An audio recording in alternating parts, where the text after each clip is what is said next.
I'm Jonathan Mosen. This is Mosen At Large, the show that's got the blind community talking. This week, more comments on Apple accessibility bugs. Is the way that many TV ads speak the price of products misleading? And we discuss a topic near and dear to our heart, audio description, with the legendary Joel Snyder. Mosen At Large Podcast.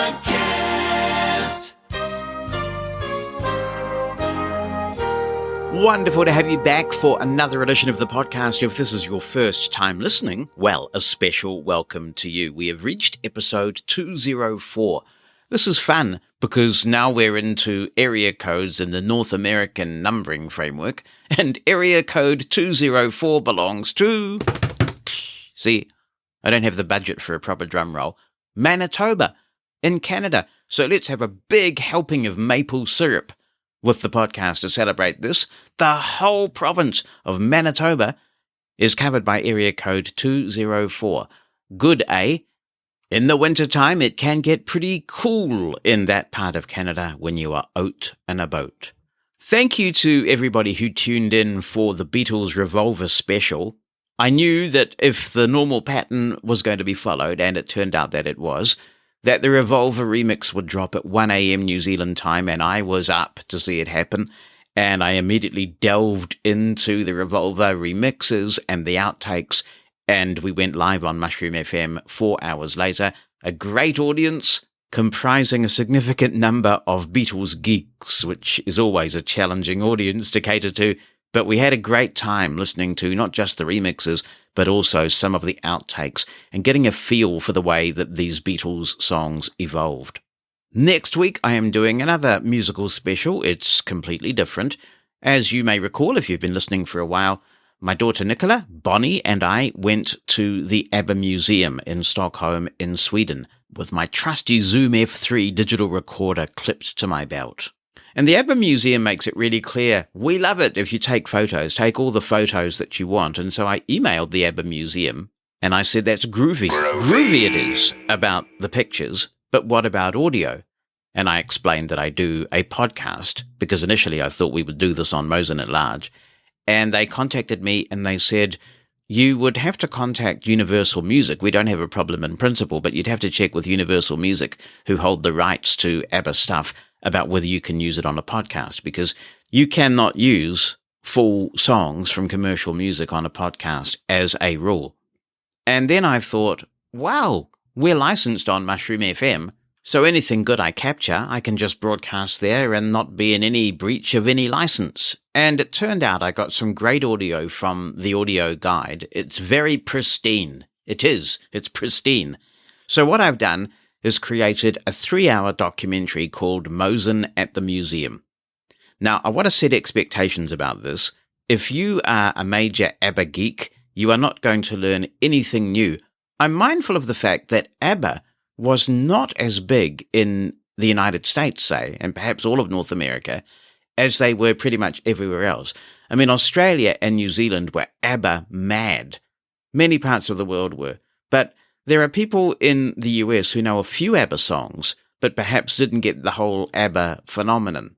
So what we have with the Mosen at the Museum documentary is the 4 members of ABBA sitting down and talking about how the group was formed, how they met each other, their marriages and divorces and the eventual breakup of the band, some highlights of their time together as a group, the pressures of going on tour, particularly for Agneta and Bjorn, who had a young family. And so you'll hear all of this, and there are some pretty raw recollections in some parts of this. And it's all interspersed with heaps of ABBA hits, some great music in there. So even if you are an ABBA nerd, but you haven't been to the museum and or you haven't heard the audio, you may find it very interesting as well. So when can you hear Mosen at the Museum? Actually, for this one, it's a pre-recorded documentary type thing, and you have 2 opportunities to hear it. The first is on a Thursday afternoon at 4 p.m. US Eastern Time. Now, bear in mind that if you are in Europe, the clocks are going back this weekend, and that will change the relationship between US Eastern Time and your time zone for a week, because the clocks go back in Europe before they go back in North America. Fooling around with the forces of time is a dangerous business, I tell you, but I'm pretty sure that makes it 8 p.m. in the UK for next week only. But what I suggest you do is that you go to the Mushroom FM schedule page at mushroomfm.com/schedule and just confirm when this is on in your own time zone, because we detect the time zone you're coming in from and show you the schedule in your time zone. So that's mushroomfm.com/schedule. So the first time, 4 p.m. on Thursday, the 3rd of November, and it will repeat at 11 a.m. US Eastern Time on Saturday, the 5th of November, which, you see the genius of this, only happens to be the anniversary of the release of ABBA's Voyage album.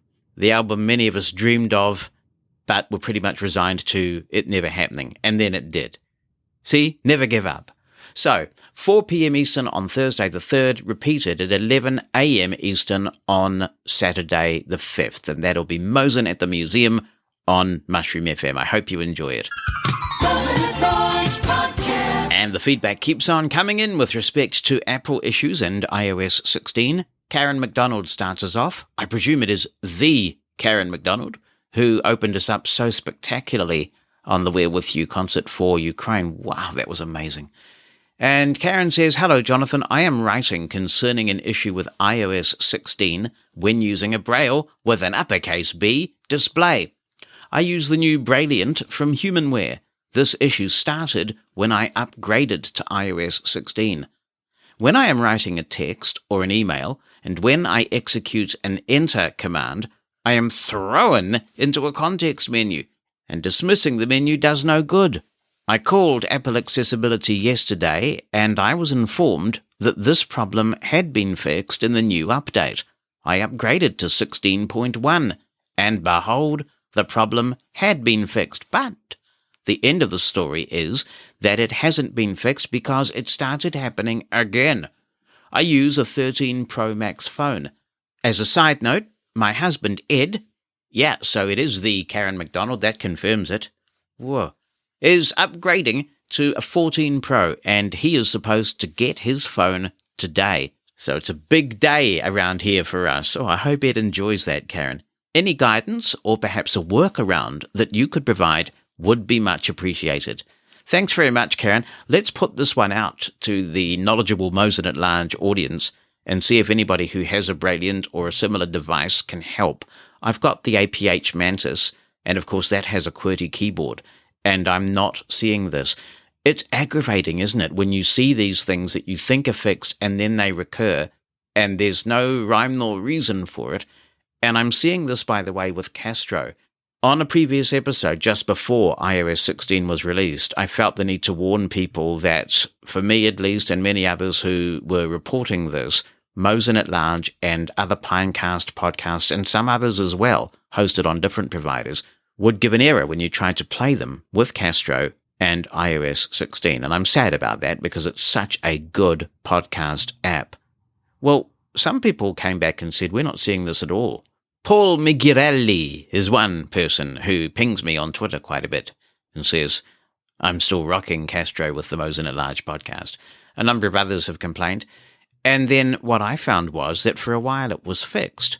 And then Sean contacted me when the iOS 16.1 release candidate came out. And he says, it's fixed for me, and it's fixed for a whole lot of other people. And so I checked, because I was also running iOS 16.1, and it was not fixed for me. I got a ping every time I tried to play a Pinecast podcast, and it gave a 403 error. Well, then I tried the other day, again after about a week, and it's working for me at the moment. So it's intermittent. And I suspect that for some people, those who are having success now may only have success temporarily. I think this is going to take some sort of fix from Castro to make it permanently go away. But even with Mosen at Large playing, and I, funnily enough, don't listen to Mosen at Large, what I found was that some other podcasts were still giving the 403, in particular a couple of podcasts that I listened to from the ABC in Australia. So I'm not able to go back to Castro. And what concerns me is just the lack of updates that are coming from them. There hasn't been a Castro update for a wee while. So either they're planning something huge that's going to amaze us all, or perhaps it's time for us, sadly, to move on. Now, I've had several people contacting me this week in response to Dennis Long's message of last week, and I won't read them all because they essentially say the same thing. And that same thing they say is, we're having this problem too. And the problem that they are referring to pertains to when you scroll through contacts, or some people are saying here, your recent calls list. And you can imagine this happening quite a bit. You see a missed call, you go in there to return the call. And apparently what some people are seeing is that when you double tap on the name of that person who called you, it calls someone else. So this is a VoiceOver focus issue. Several people are feeling this pain, and that could be really embarrassing for all sorts of reasons. That's a critical bug, in my view. And it's interesting, I've not seen it. I wonder why it's happening for some people and not others. I have never seen this, but I do feel the pain of those who have, because that's a biggie. Now, Dave Carlson is here, and he says that the app switcher issue that affected those using inverted colors is fixed in 16.1. He also says there's a more efficient deletion process in text messages. Hello, Jonathan. This is Tom Reynolds checking in from Southern California. I wanted to offer a possible solution with regard to the audio issues that have been recently discussed in iOS. And I think everything started to deteriorate with regard to the audio infrastructure within iOS as far back as possibly version 14.4 or thereabouts, when the audio destination feature stopped working. That allowed us to redirect VoiceOver's output to an external speaker if we so desired at the time.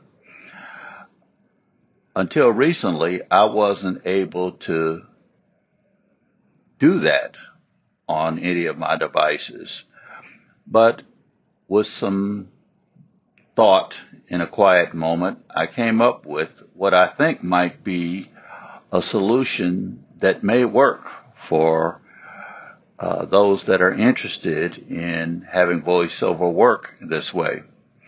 And it has to do with how you classify audio devices in Bluetooth settings. If you select more for a given device, you have the opportunity to designate what type of device it is. So let's say that you install or pair up a set of headphones. Well, that set of headphones most likely will be classified as headphones. It may be classified as a car stereo accidentally, but generally speaking, they're categories that describe what the device is.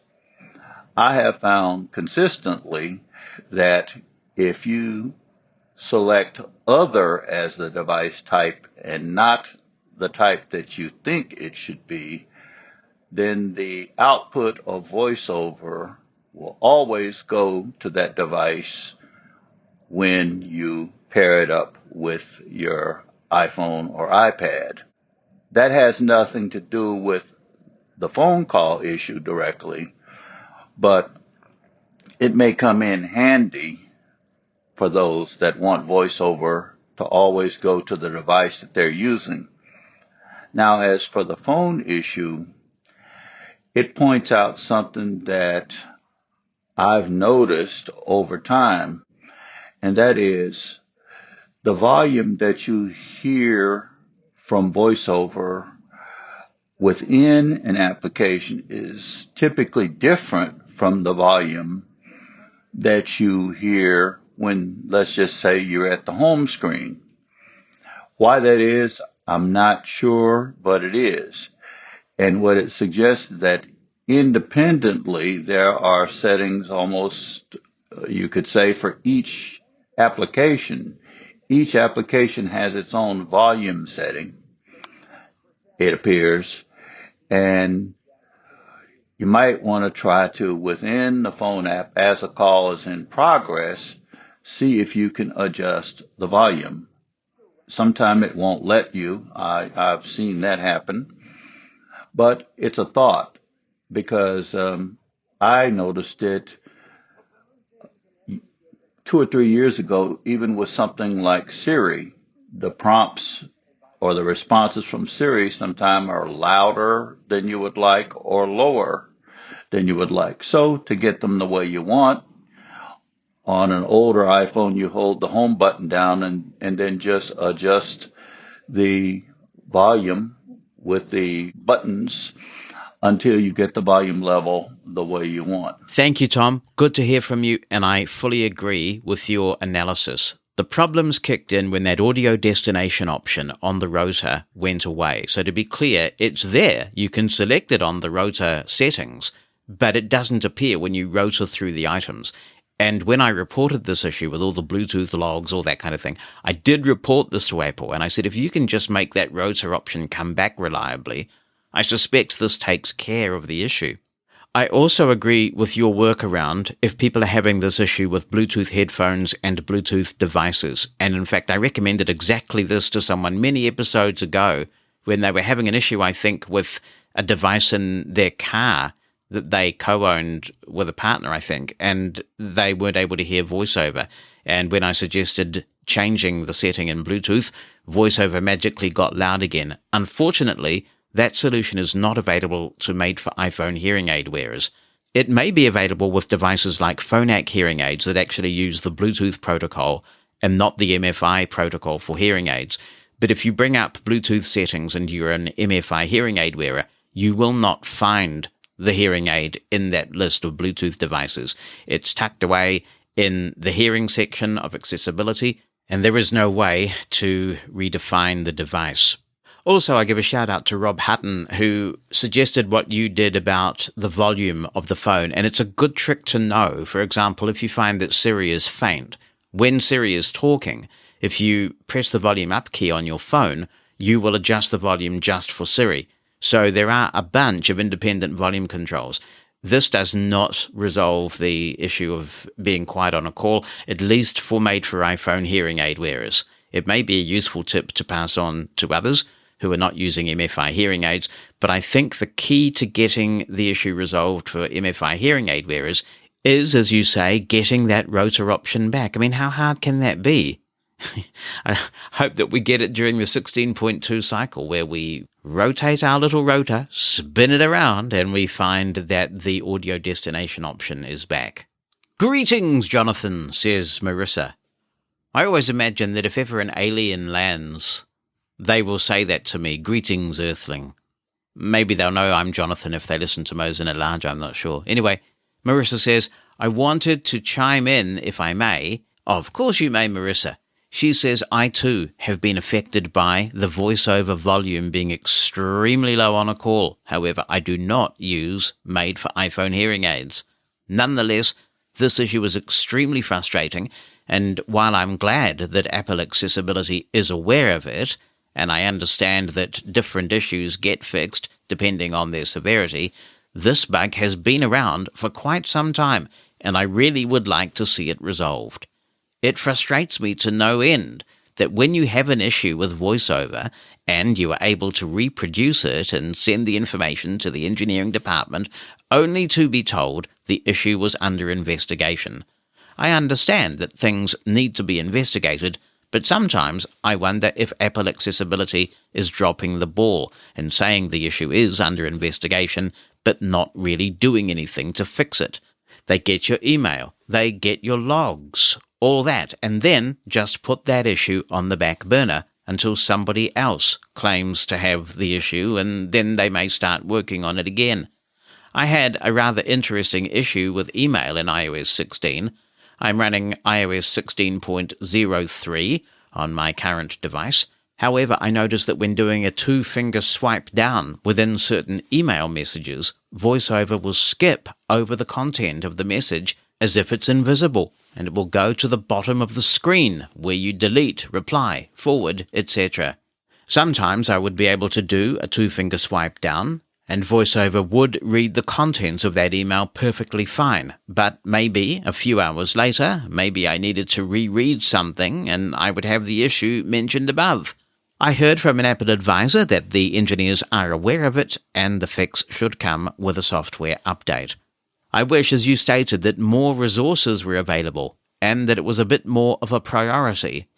I really feel as though Apple accessibility has been hanging from a cliff, shall we say, for many years now. It's not getting any better. Their commitment seems to have gone the way of the wind. Pranav has been reading the transcript and writes, 1. When I am on a call and need to do anything with VoiceOver, it is too soft. I have reached a stage where I actively avoid having to conference in someone when I am on the phone. My usual workaround is to take the phone away from my face and then, hopefully, it will switch to the phone speaker and I can hear VoiceOver again.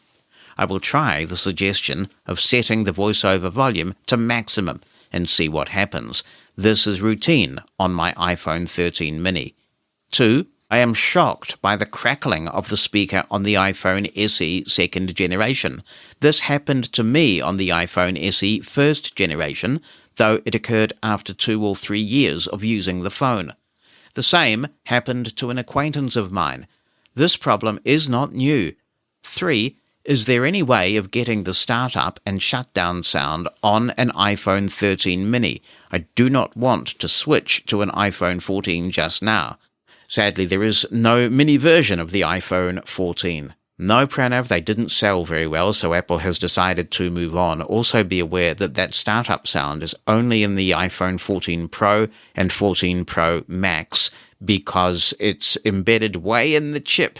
At least the startup sound is. My understanding is that with iOS 16.1, the shutdown sound has come to all iPhones and that you can turn that on. Good luck with trying the 100% trick, Pranav, because it's worked for a very happy Mary Ellen Earls, who says, thank you so much for giving us the hint to turn the volume of VoiceOver up to 100%. I can't tell you how much this has helped, and I was able to successfully unmute myself in a Zoom meeting recently and then leave much more quickly. Also, a stellar demonstration of the Envision glasses. Thanks again for that invaluable hint. Good to hear from you, Mary Ellen, and we thank the listener who took the time to so clearly document the process.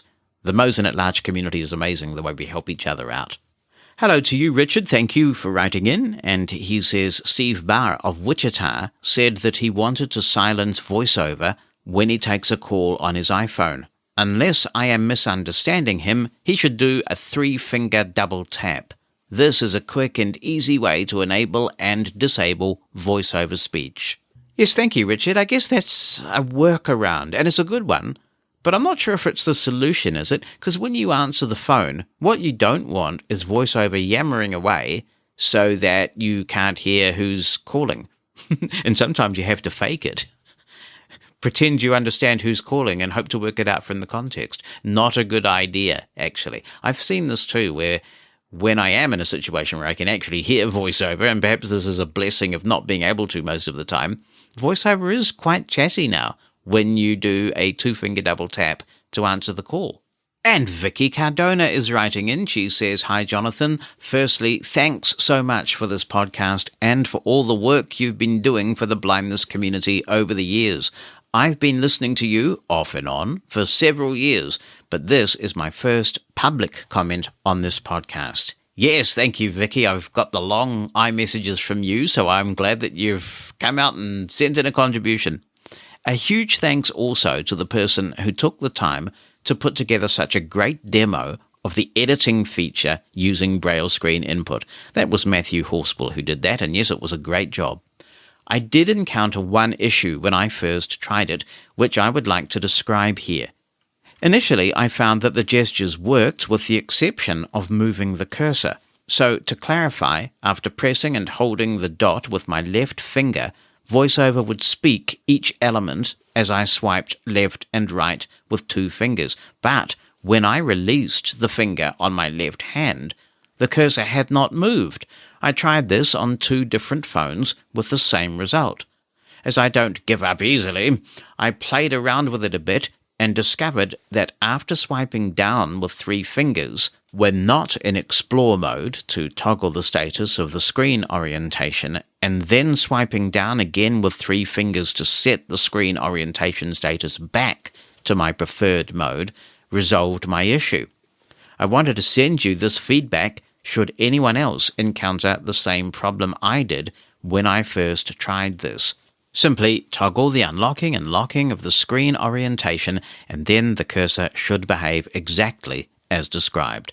Hopefully this helps someone. Thank you very much, Vicky. Great to hear from you. You've got so much tech knowledge going on there. Hope that you'll be a regular contributor.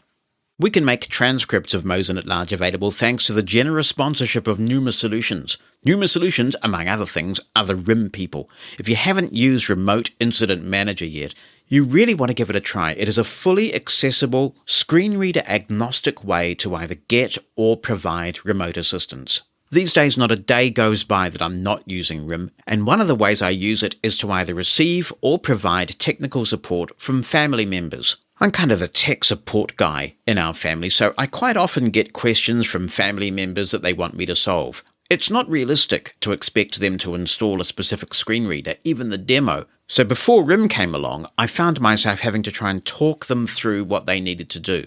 Now I can tell them to go to getrim.app, that's getrim.app, install a simple application on their Windows PC, and just by exchanging a code word, I can have a look at what's going on. I can either run the rater on their system, or if you're using NVDA, you don't even have to do that. It's an amazing tool, so do check it out. RIM from Pneuma Solutions at getrim.app. Hello, Jonathan, and everybody here on the Mosen at Large podcast. This is Edward Alonzo from Dallas, Texas. I just wanted to talk a little bit about the last podcast on the Envision glasses. I feel like they're a really good product. I think that you did a wonderful job doing the review. I also feel like there were a lot of questions that were answered before that demo came out. I think that there was a lot of things that I wondered about personally. One of the things I really enjoyed you doing was the physical description. I had the Horizon glasses with Ira, and I had the ones they did before that, the Austria glasses. And one of the differences I noticed in the build of the glasses was the actual location of the camera. Having said that, I always felt like the camera located on the right side made me feel like I was always sort of veering to the right with things versus the Horizon kit, which had the camera right above the bridge of your nose. So I was wondering, the feedback I got with the Horizon kit was that everything was sort of a fisheye sort of thing. So for instance, if you were standing in front of a stage, perhaps maybe taking a picture, I actually used some of the Horizon kit to take pictures of my son that was young at the time and receiving awards. And so what I did was I got up and walked up to the front of the stage and walked up to where the stage was and took the picture with the kit. Well, people thought I was crazy doing that because, I'm just standing up there with this weird tech pair of glasses on and taking the picture. So I wanted to see what you guys using the glasses thought of the camera being on the right-hand side versus in the middle. Did you find that to be a difference in the Envision glasses versus the Horizon kit? So that's something I was actually interested in. The only other question I would have is you were talking specifically about the frames and lenses. Is it not just a shell of a frame? It doesn't actually have glass in it like the Horizon kit actually was a set of glasses with sort of a plasticky glass in the middle. I actually liked wearing the Austria glasses better. Well, I remember when I got the Horizon kit, and I don't know if I even have a recording of that or not anymore, but the first thing I thought of when I put them on is these are ridiculously large feeling. I think I ended up getting used to it, but I really think I like the feel of the Austria glasses better. So just my thoughts on this. Hope everybody else enjoyed the demo as much as I did. Thanks so much for putting it together, and keep up the great work. Thank you, Edward. It's good to hear from you, and I do appreciate the words of encouragement. I also had the Austria glasses and Horizon. I didn't have the original Google Glass that they went with, so I'm not sure how different their Google Glass was from the Google Glass Enterprise Edition that Envision is sending out. I was working for Aira when Horizon was being rolled out, and there was a bit of pushback about the way the glasses looked. If you buy the base price of the Envision glasses, you do just get the bare frame, you're right, but you can pay extra and get the Smith optics, and my understanding is they are proper glasses. You can even put lenses in there if you want to. And I think that probably would look a bit less geeky and fairly professional is my understanding. Perhaps somebody with the Smith optics can comment on the visual appearance or any feedback that they're getting on that. As I think I did mention in the demo, yeah, the camera is to the right, and that took a bit of getting used to, particularly when holding out a document. My inclination was to just hold the document right out directly in front of me. And then I just got into the habit of realizing that if you want the page to be truly centered, you've got to move a page to the right a little bit. And of course, when you are scanning text, you get excellent guidance from the glasses about where to move the document so that it gets a full view of the picture. If you're trying to take a photo with Aira, I'm not sure about the quality of that photo. With the way that the interface is at the moment between the Envision glasses and Aira, my sense is that for many applications at least, if you want to take a picture of something, you may well be better doing that with your phone. But others are welcome to chime in and comment on that, including Aira and Envision, who of course will know for sure. Hi, Jonathan, writes Alexander. I just got through the great comprehensive podcast about the Envision glasses. It seems to be a great product. Do you think you could do a comparison with the Orcam product? This would be interesting. One of the differences seems to be that the Orcam is doing all the stuff offline, which has advantages and disadvantages. I'm not sure about the results. What seems to be a plus of the Envision product is that you can call friends to help you or use Aira as a service. This could be very interesting, so maybe you have the knowledge or find people to discuss the differences between the products and where each of them might be better. Thanks, Alexander. If anybody wants to comment on their Orcam experience, they're very welcome. And I'll reach out and tell them that I've done the Envision demo, that listeners found it helpful. And if they want to send me a demo unit, I would be pleased to do a similar demonstration of an Orcam product. What's on your mind? Send an email with a recording of your voice or just write it down. Jonathan@mushroomfm.com. That's JONATHAN@mushroomfm.com. Or phone our listener line. The number in the United States is 864-60-MOSEN. That's 864-60-66736. Wenway Fisher is writing in and says, Hello, Jonathan. I hope that you enjoyed your vacation. I'm excited to hear about it when I have time to catch up on the latest Mosen At Large episode. I'm having a huge problem reading by sentence in JAWS 2022. It doesn't seem to work, and I can't figure out why.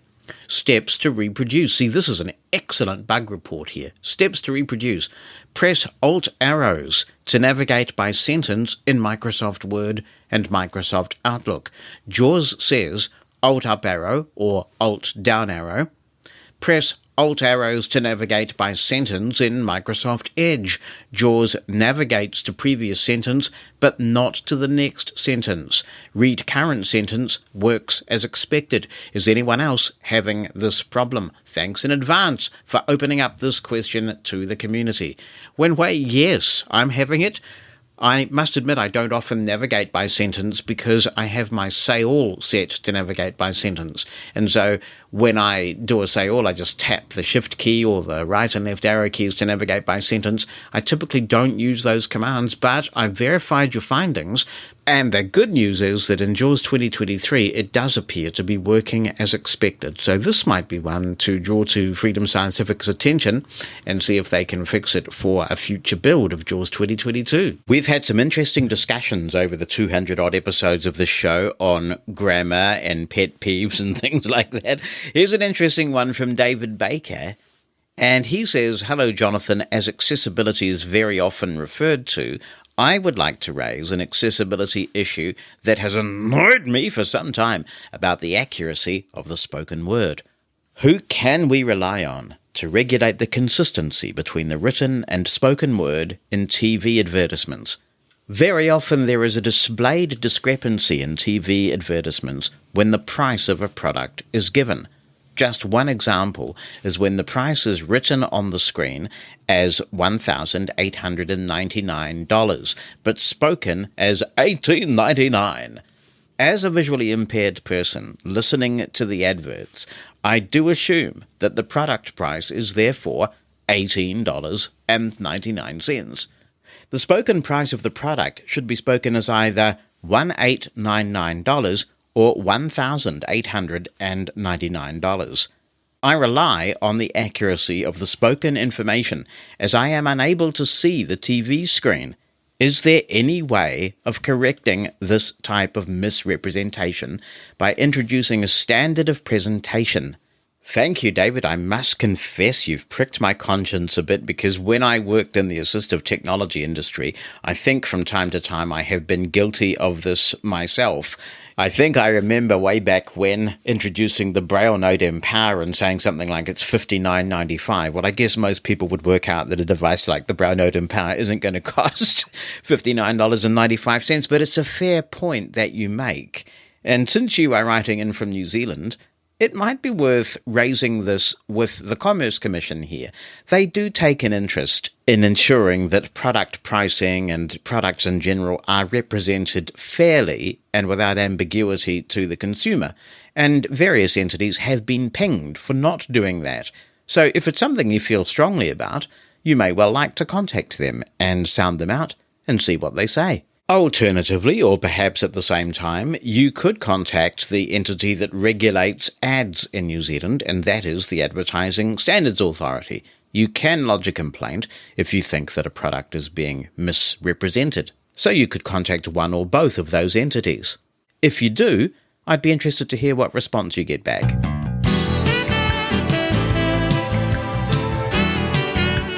Mosen At Large Podcast.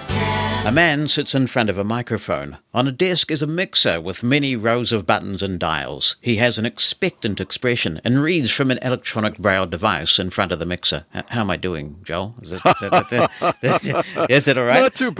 Not Okay. too bad. I'm wondering about that expectant expression. Yeah, it's a bit subjective. What is it that you see that makes you think it's expectant? It's sort of perky, a slight grin, alert. There you go. So similar to the way many of us feel about audiobooks, most blind people are passionate about audio description, and many become familiar with the voices of describers and have their favourites, and we all have opinions about what makes good audio description. Joel Snyder was a key figure in audio description on TV at the very beginning. He's also an advocate for audio description in theatres and at museums, and in all walks of life, really. So it's a pleasure to have Joel on the podcast to talk all things audio description. Joel, thanks so much for coming on. I really appreciate that. Thank you so much for inviting me, Jonathan. It's an honor to be with Jonathan Mosen himself and his famous podcast. Mate, tell me about how you became involved with this audio description thing, because it's a fascinating story. Well, it goes back to the beginnings of audio description. I felt very honored to be a part of the group that pioneered it all in 1981. So that gives you an idea of how old I am, perhaps. But no, my background is in theater and voice work, radio, for many, many years, running theaters, working for the National Endowment for the Arts here in the States. But back in the 70s, I found one outlet for using my voice was being a reader at a radio reading service, which I'm sure you have in New Zealand as well and around the world, a way for folks to hear newspapers being read, short books, perhaps magazine articles. And here in Washington, D.C., it's a group called the Metropolitan Washington Ear. And for about 10 years, beginning in the early 70s, I was the voice of the Washington Post on Sundays and other periodicals and such. And I always wondered, doing the Washington Post, there's loads of images, graphics, photographs in the paper, and of course, the comics.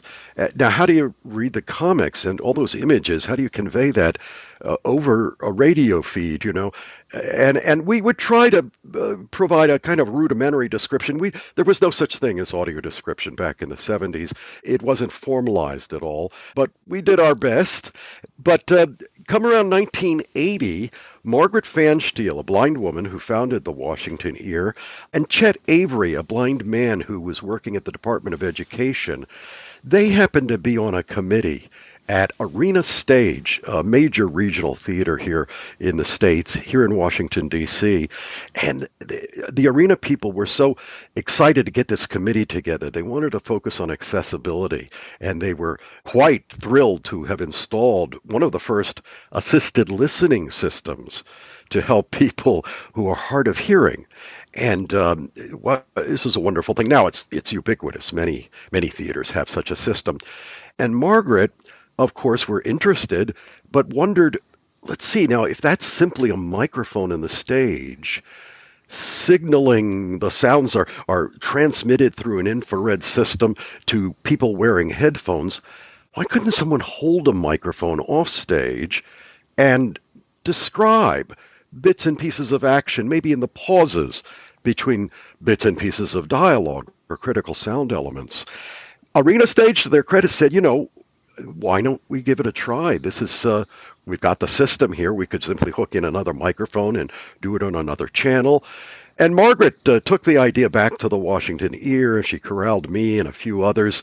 I had a background as an English teacher and in the arts and such, and we began to hammer out, how would we do this? What would we call it? What kind of fundamentals would we employ? And sure enough, in the summer of 1981, it premiered with a production of Major Barbara at, again, Arena Stage in Washington, D.C. But I would be remiss to not mention a fellow named Gregory Fraser, a sighted guy in San Francisco who had a good close friend who's blind, and he used to describe images when they'd watch movies together. He remembered, I was a friend of Gregory's, the late Gregory Fraser, and he would talk about describing high noon to his friend, and they began to wonder, why should a companion have to do this? Wouldn't it be great if there was a recorded track that would provide those descriptions? So Gregory, in the late 70s, actually wrote a master's thesis for San Francisco State University on this idea of, he didn't quite call it audio description. His master's thesis was an all-audio adaptation of the autobiography of Miss Jane Pittman, which was a marvelous film in the 70s. So really Gregory should be credited for the first published document research on what became the art and the act of audio description. Because we've all done it, right? We've gone into theaters as blind people and we've had somebody sitting next to us trying to say quietly what's going on. Sometimes they get annoyed by being distracted themselves from watching the movie because they have to describe it. And then at other times, people around us get annoyed and they're going, shh, because you're getting the description. So informal audio description has been around for a long time, but I can only imagine how incredibly uplifting it must feel to have been a pioneer in those very early days and see this little gem of an idea become a worldwide phenomenon and now standard practice. It's just amazing, really.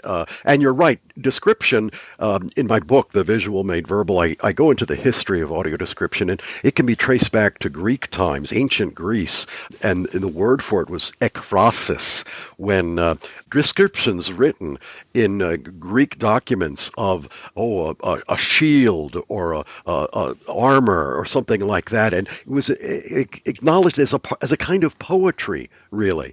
But yeah, that sort of informal description has been around probably since prehistoric times. Now, forget ancient Greece, but absolutely. And now it has become codified. We're working on building a certification effort, recognizing the professionalism of audio describers who really spend as much time and effort and energy and expense even as sign interpreters for people who are deaf. So it's come a long ways. You're absolutely right.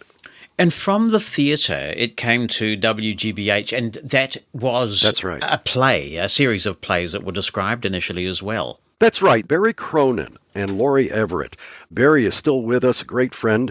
He heard about what we were doing with theater, and he heard about our ill-fated attempt to do it with television. We tried to send an audio description signal over FM radio and have people tune in their television at the same time and expect it to be synced, and it doesn't work because there's all kind of latency and difficulties with that. But Barry was at WGBH, you're right, in Boston, and he had the idea, wait a second, there's a secondary audio program feature with television, analog at that time, analog audio, a secondary audio stream that can be paired with whatever is in the mainstream. It was there to facilitate Spanish translation. And Barry had the idea, if we could use that stream, then there's no problem with latency or getting it to sync up perfectly. So he came to us actually to do the pilot. I was thrilled to actually be able to write and voice 3 of the first public broadcasting programs, and they were the series called Mystery, and then American Playhouse, I think is the series you were speaking of. We did a number of programs for them, and then Barry and his crew ran with it. They called it Descriptive Video Service, DVS, and just gangbusters. They were the first to really, on an ongoing way, do description for television. And it grew, of course, from there. They were the first to put description on VHS tapes. Remember those, Jonathan? You know what? When I went to the conventions in the 1990s, I would come home from the States with a suitcase full of audio-described video cassettes for my children in particular. And we got a lot of kids-friendly family movies. And it's interesting, I was talking to my kids the other day, and they said, when we see some of these movies now, we watch them for nostalgic purposes, and we watch them on Netflix or wherever they are, iTunes, and we don't have the audio description on, it feels like something's missing because we grew up with the audio described video cassettes and there was no ability to turn them off. If you had a VCR and the video cassette with the audio description, that's what you got. And it's funny because that's how they remember experiencing the movies when they were kids. That's wonderful. And are they cited? Yes, they're all cited. Yeah. Yeah, and what they realize is, obviously these are dad's versions of the movie, I guess, but they begin to realize that audio describers, when they do it well, when it's done succinctly, when it's done imaginatively, vividly, it can help anyone. It's been shown to be effective in helping people with learning disabilities, people on the autism spectrum, people learning a language. But really for anybody, it helps build their sense of literacy, a more sophisticated sense of how to use language, how to use words. And Jonathan, goodness, I'm an old sighted guy. I know, that sighted people see, but they don't observe. They don't really notice. I was observing in a very sort of philosophical way the other day to someone, sight is often wasted on the sighted. Exactly. It's very good. Helen Keller said it, that sight and hearing, those blessed faculties, she calls them, really aren't appreciated by those who can see and hear. They see things and hear things hazily, without concentration and with little appreciation. But audio description brings those things out for people and helps sighted people see. I read an awful lot of tech press, and every so often I read these kind of life hacky type articles, and they say things like, did you know that if you're busy making the dinner, you can switch the audio description on Netflix and not have to look at the screen? Do you think many sighted people actually do that? I mean, do you know sighted people Yes. who do it? Yeah. There more and more. I oftentimes refer to audio description as being great for sighted folks who want to be in the kitchen making a sandwich while the TV's on in the living room. You don't miss a beat.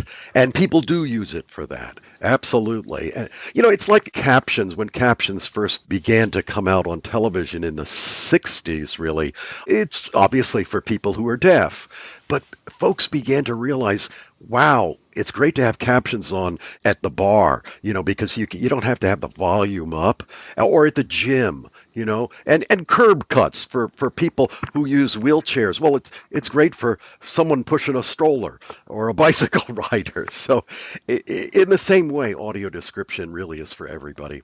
I'm curious, if we listened back to those original recordings of those plays that were described in the early days of WGBH, has the art form of audio description evolved, or do you think those early descriptions would still stand up in terms of really credible examples of the craft? I think to a certain extent they would. Absolutely. I know that there's been, my own PhD is in audio description and kind of the ins and outs and testing of what works and what doesn't. And there's a great deal of research throughout Europe. Primarily, audio description is considered a kind of audiovisual translation akin to subtitles or dubbing, for instance. And there's a whole realm of study around audiovisual translation. About 15 years ago, they began to embrace audio description as one of those kinds of audiovisual translation, and much progress has been made. So yes, over 40 years, they've begun to play with what's most effective, what works, what are different ways to do the description. One example, for instance, back in the early days, there was always a focus, and still today a focus in the writing of description on objectivity. If I see Jonathan Mosen and he's crying, I would not be a very good describer if I were to say he's sad.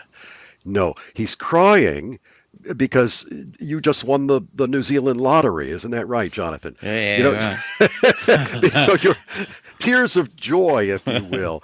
So if I interpret your crying as you are sad, that's a subjective interpretation. We all do that quite naturally throughout our lives. It's a kind of a knee-jerk reaction that we have to anything we perceive. But with audio description, I believe we try to war against that a little bit.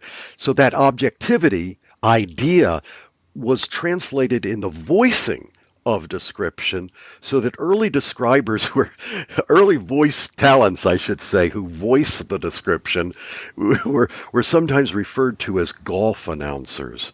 Now he's moving here. Now he's moving there. Yes. now they're doing this. Or bowling announcers, at very kind of monotone, sort of even keeled. And that has changed.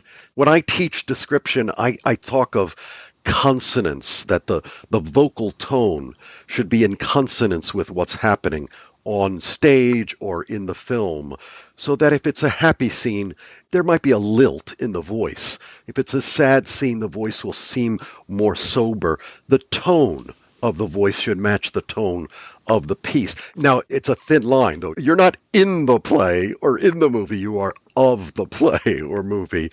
So you don't want to go over that line and take focus or distract people. Audio describers need to stay in the background. The best compliment a describer can get is, I got everything, but I forgot you were there. You become invisible, essentially. As a totally blind guy who's never seen, I've become increasingly conscious of the fact that there is just so much that the eye takes in, and I suspect one of the challenges for describers is that you've got this limited amount of time so that you don't interfere with the dialogue to get stuff in. So I often find myself frustrated with audio description. I'm particularly curious about fashion, for example. I'm not really sure why, but I often find that I don't get enough information about what somebody is wearing, because I guess somebody has determined it's not important enough in the wider context. How do you make a determination about what are the important things to describe in the time available? Yeah. You make a great point, Jonathan. If you talk to just any blind person and say, well, what would you like to know about this image? And they quite rightly might say, everything. What is in the image, Well, with description in television and film and plays, that's not possible if you're using the pauses between bits and pieces of dialogue or critical sound elements. So I refer to it as the kind of the second fundamental of audio description training. The first is observation, taking in everything, really seeing and learning how to see. And then the second fundamental is a kind of editing, identifying the key visual elements, because there is not time and because I think the best description gets to the essence of what is there. Like any artist, you carve away anything that's not quite to the point, that's not in line with the message that the filmmaker, the playwright, is trying to convey. So you're carving it away, and you ask yourself, what is most critical to an understanding, he points to his head, and an appreciation, his hand is on his heart, of the image, and try to focus everything there. But at the same time, we realize, even back when we were beginning all of this in the early 80s with theater, we realized that there's a lot that really is important that you're just not going to convey during the play. So for performing arts, for instance, we perfected a technique for having pre-show notes, up to a full half hour of description of scenery, costumes, maybe even reading from the printed program, material that it just wouldn't be possible to get in during the show so well.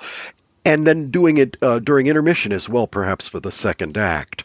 Now, with television and film, what has been done to a limited extent is to create a website or a web page that is associated with that film or television program that a person can consult before the show, perhaps, just like pre-show notes in a live theater setting.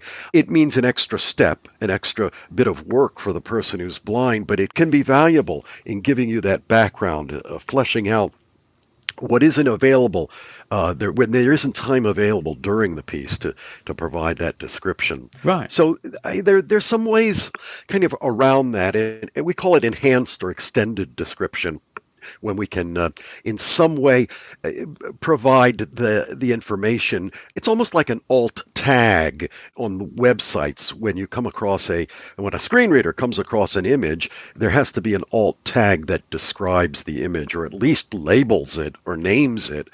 That happens right away when the screen reader gets to an image. If there's no alt tag, of course, as you know, the computer goes, whoa, cannot compute. No image. What? Yeah. So, and if you're watching a movie on demand through many of the services, Apple TV Plus, Netflix, that kind of thing, it may well be just some sort of extra that you could elect to watch. That's right. Exactly. It's akin to directors' commentaries with DVDs, which are somewhat passé now as well. But the nice thing about DVDs, I loved it when you mentioned, VHS tapes. You either had the description on there or you didn't. And it meant that Blockbuster Video or, video rental stores had to have a dual inventory if they even cared enough to have tapes with description. They had to have 2 copies of each film at least. But DVDs, you can turn it on and off, which was an important advance. We need more of that, by the way, on websites. There are video players that allow you to turn on and off description, but they're not used widely.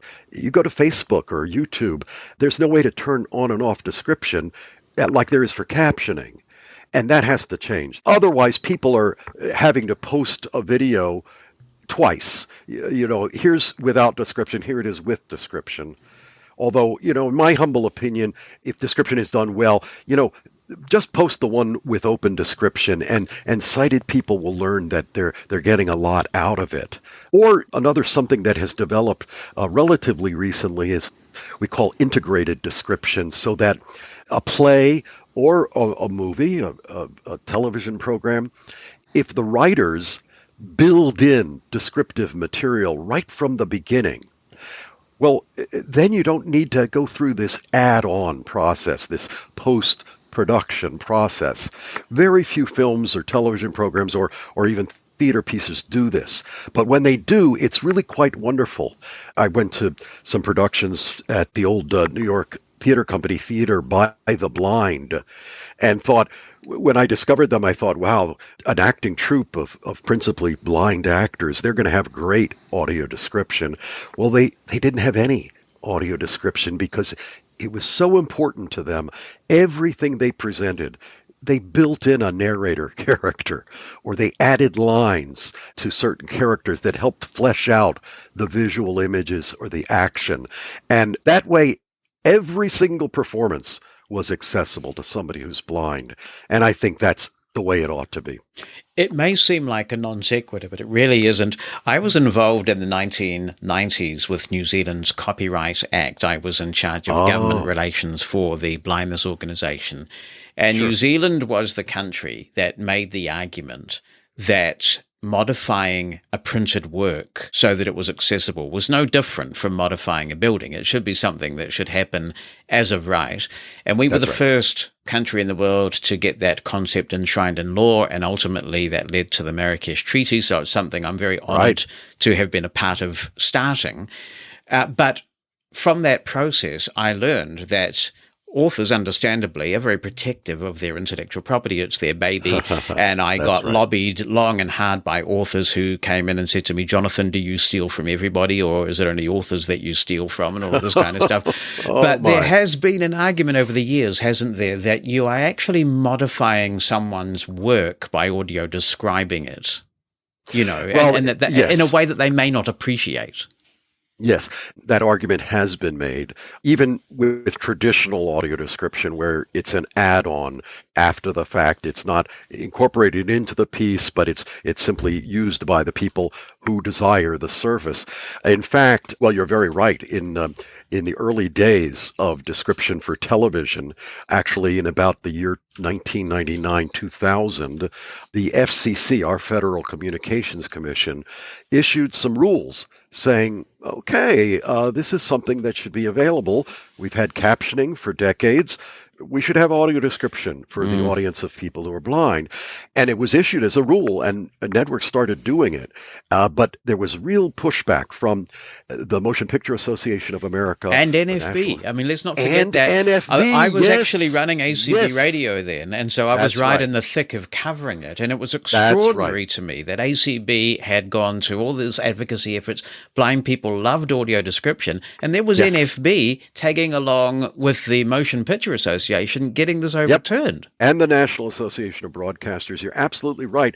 And part of the issue that they brought up in court was, well, it is a violation of the First Amendment, the guarantee of free speech. You are requiring us to make speech, and that won't hold. That is against the First Amendment. Now, that argument never really got argued or fleshed out because the suit succeeded because of a technicality, really, that the FCC was not explicitly authorized to require description.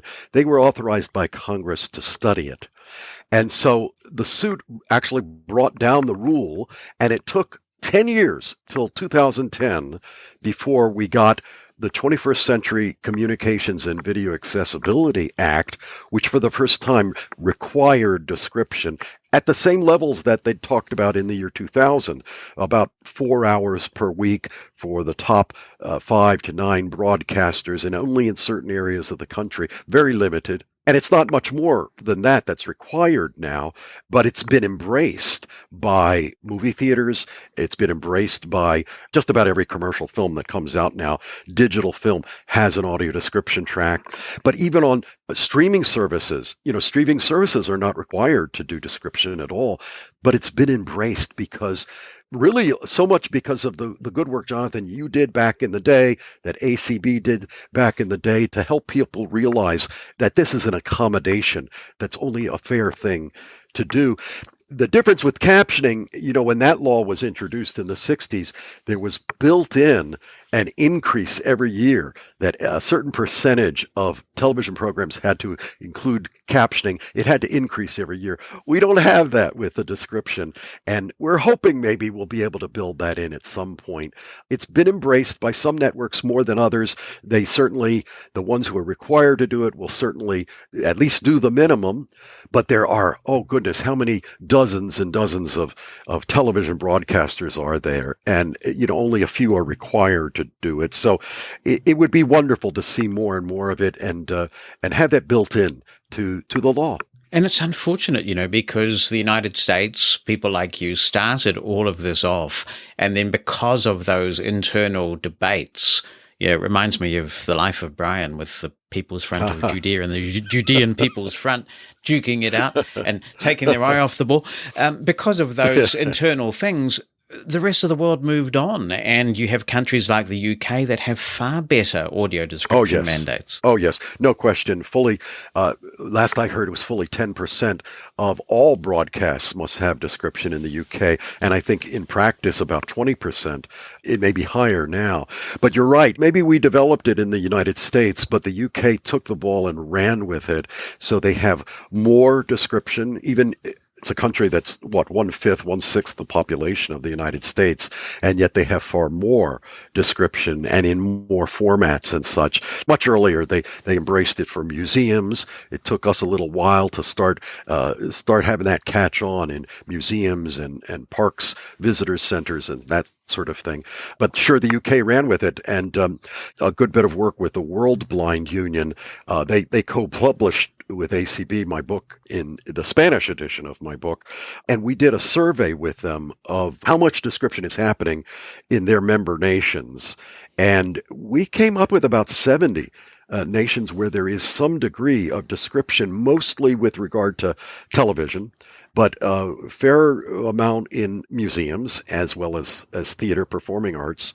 It began with performing arts here in the States, but once it got picked up in media, that has just a broader mass appeal, and so it gets noticed more on the streaming services and DVDs and et cetera, so in media.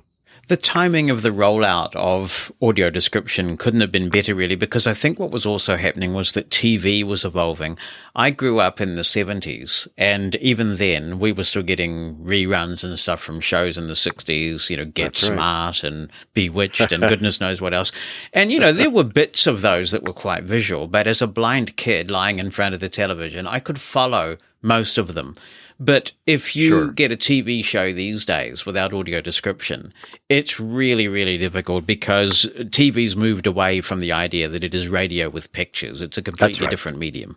That's right. Yeah, I think film especially has really embraced the notion that it's about images, and you'll have sequences of a film that go on for a couple of minutes or more that they're luxuriating in the images. You might have a soundtrack, you might have music, you might have sound effects, but otherwise the person who can't see is going to be somewhat limited. You're right.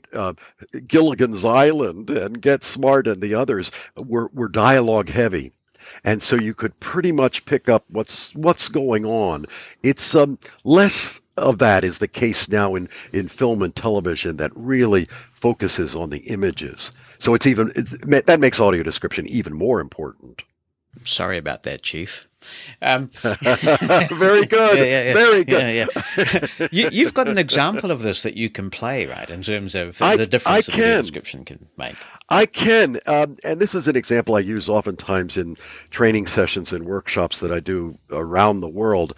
Back in this has got to be in the mid-90s, there was a film. When the film was produced, it did not have audio description for its theatrical release, its release in cinemas. A marvelous film called The Color of Paradise, made in Iran, actually.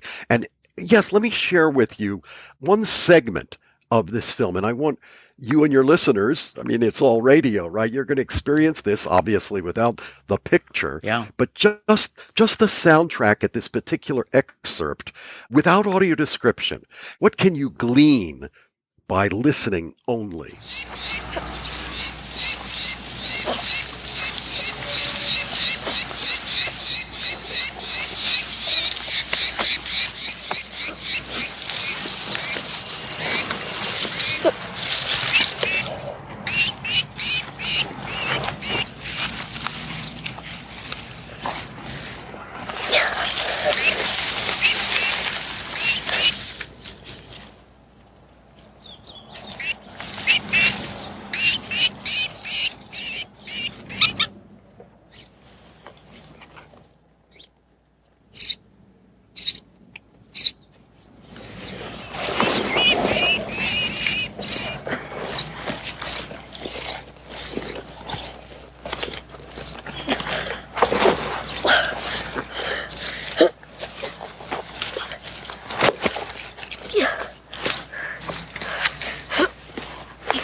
What did you get out of that, Jonathan? Perhaps not very much. I'm It's a wondering lot of what's going on. birds. What's going on already? What's going on? And if you're in the movie theater, you're a blind guy in the movie theater. You got your elbow going to the person next to you. Hey, what's happening? Yeah. What's happening? What's happening? And they tell you, and they're going to bother everybody in the whole space, etc.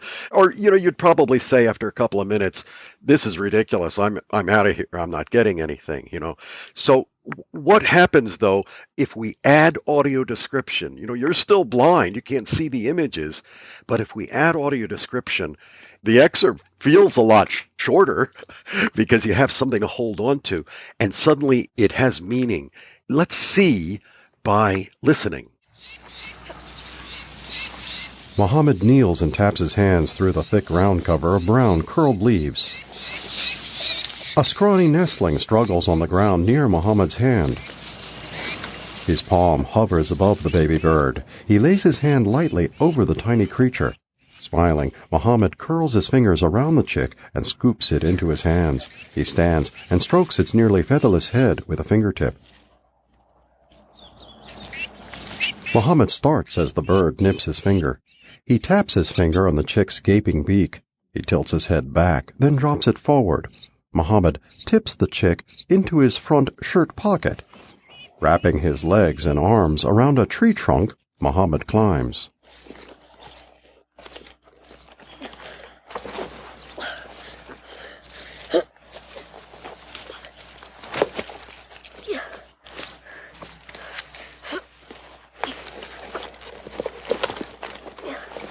He latches onto a tangle of thin upper branches. His legs flail for a foothold. Mohammed stretches an arm between a fork in the trunk of the tree and wedges in his head and shoulder. His shoes slip on the rough bark.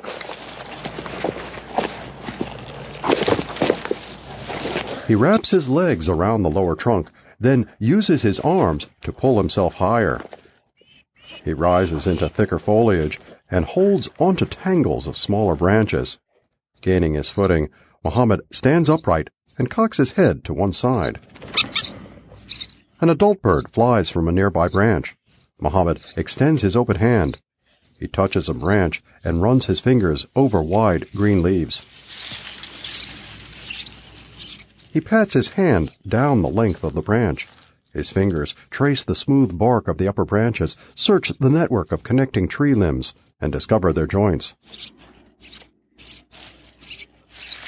Above his head, Muhammad's fingers find a dense mass of woven twigs, a bird's nest. Smiling, he removes the chick from his shirt pocket and drops it gently into the nest beside another fledgling. He rubs the top of the chick's head with his index finger. Muhammad wiggles his finger like a worm and taps the chick's open beak. Smiling, he slowly lowers his hand. Brilliant. That's the beginning of a movie. The end of the movie can also be a real bear when something like that happens. And one of the examples that we used to use when we were advocating here for the introduction of audio description was the end of Fatal Attraction. So as a blind person, you could sort of follow most of it, but then you have no clue what happens at the end without audio description. Right. That's right. If exactly. There's no dialogue. There's just some sound effects. There's perhaps a soundtrack of instrumental track or something.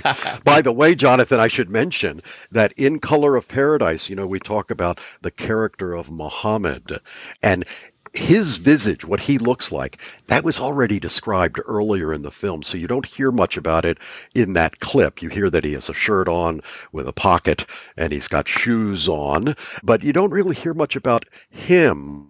And I will ask people, well, what's he like? What from the description, what can you tell about Muhammad? And they'll say, well, he's a young boy, he's kind, he likes animals, he's agile, he can climb a tree.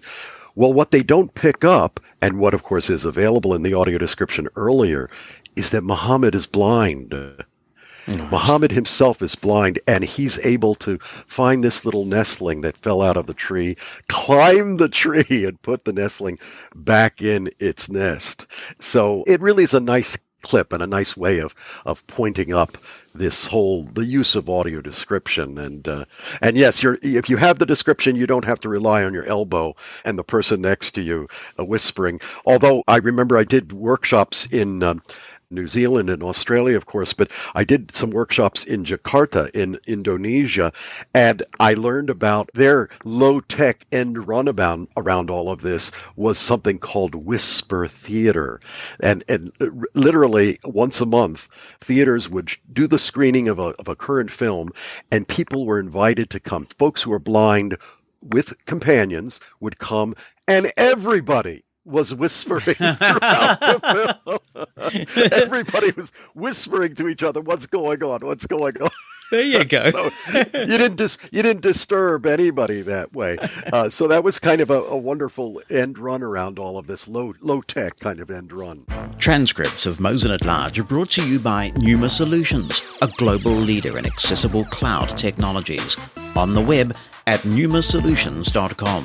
That's PNEUMA Solutions.com. I want to channel my inner geek here and ask a few technical questions you might be able to help me with. Hopefully. Are there currently some technical standards or even guidelines around the audio description of movies and TV shows? We sometimes find that the describer is far too loud or far too quiet in the mix, or the audio of the show being described is sort of ducked in this really disruptive way, this overly dramatic way. What's up with that, and what can we do to fix it? Oh, yeah.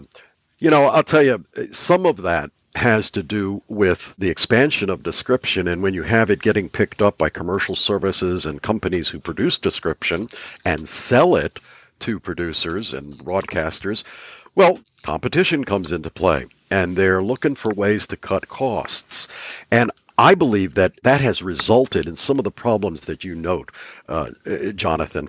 When you have software that automatically ducks the original soundtrack and brings up the description, and then when the description stops, that track is ducked and the original soundtrack comes up. when you do that with software, you can tell the difference between that and when a trained audio editor just adjusts the volume just so much so that you hear the description and then eases it back, like cross-fading, if you will, lights on a stage or whatever. Any description that I produce is done with a trained audio editor who modulates all of that by hand. And yes, indeed, according to certain standards and volume levels and such. It's absolutely critical. And by the way, audio description began with a blind woman, Margaret Fansteel. In other words, it's by someone who was blind initially and for people who are blind. But now people who are blind are intimately involved. Some of the best audio editors, the most sensitive audio editors to this mixing of the soundtracks are people who are blind. Some of the best voice talents for description are people who are blind. People who are blind can be marvelous writers, and they contribute to the drafts, audio description scripts as quality control experts, if you will. And that's very welcome. It's not done as often as it should be, but that's part of it too. So, yeah, the technical thing is there on the voicing, and not just the audio editing. I'll tell you, some are experimenting with the wider use, broader use of text-to-speech, speech synthesis. And ACB actually passed a resolution not too long ago that said, no, we're not in favor of that. We want to hear human voices making the audio description heard in films and in television, in professional dramas. We don't want to hear a computerized synthetic speech because there's just nuance, there's subtlety, and there's synergy between the voice talent and the words, the writing, that I don't know a computer program that can match that, certainly not yet. So that's another thing there. I usually can pick out when I'm hearing a track that is synthetic speech as opposed to something that's voiced by a trained audio description voice talent. For sure. I heard that debate, actually, and it was an interesting debate because some people said, look, which would you rather have? Would you rather have no audio description or audio description with text-to-speech? And they said, I would rather have the audio description with text-to-speech than none at all. It's a false argument in my way of thinking because it comes down to money. And listen, some of these streaming services are huge companies. They are initiatives from companies that have far and away, they're some of the largest companies in the world. And to hear that, oh, well, we'll go back and do our back catalog of titles, those old films and old TV shows. We'll add audio description to that, but, well, we can't afford to do it the right way. We're going to use text-to-speech for them, but for current stuff, we'll use human voicing. And I just don't understand that because it's not so much money. And why is it that a current thing is more important than something that happened years ago? I don't understand that argument. It's a false economic argument. It's a false argument that if we don't use text-to-speech, you're not going to get any description. And everybody goes, oh my goodness, well, we don't want that. It's a false argument. If you're going to get description, it should be the highest quality. Yeah, it's the kind of argument you hear quite a bit. Blind people should just shut up and be grateful for whatever we get. Yes. You get that an awful lot. Should there be a prescribed standard somewhere that makes it an official audio description standard through some sort of standard setting body? Absolutely. And we are on our way. I say we, the American Council of the Blind, in conjunction with a group here in the States called, the acronym is ACVREP, the Academy for Certification of Vision Rehabilitation and Education Professionals. These are the folks that certify, for instance, O&M instructors, orientation and mobility experts. We're working with them now. We've been working on it for 2-3 years, and I think it's going to be another year or two because it's a painstaking process developing the standards. There are plenty of guidelines and best practices out there, and we've started to base some of our certification requirements on those guidelines that exist already and these would apply at least initially for the writing of description. How can you ultimately become a certified audio describer? And that would ensure a level of professionalism in the writing. Listen, it's not too many steps from that to trying to establish, perhaps with the FCC, perhaps with the National Association of Broadcasters, the Motion Picture Association, what are the technical standards that audio description must meet, that it has to be at a certain level, et cetera, et cetera. We're going to get there. By the way, another technical issue, I mentioned the secondary audio program feature. It was created for Spanish translation. Well, it's used for description now, except on weekends, oftentimes with sporting events, you won't hear description, you'll hear Spanish translation. You get one or the other. And this is something else that I think our FCC has to look at. In a digital environment, it's possible to have 6, 12 separate audio streams. And why haven't we figured out how to do that on different platforms, over the air, via cable, via satellite, etc.? We should figure out how to do that so that you could get audio description, you can get Spanish translation, you can get audio description in Spanish, you can get audio description in you name it. That ought to be available, and that's something I'm looking forward to. That is interesting, because here in New Zealand, our digital platform does provide for multiple audio streams. There you go. Yeah. All right. Now, I've been building up to this one, Joel. This is my big pet peeve. This is the magnum opus of this interview, right? My big pet peeve is this.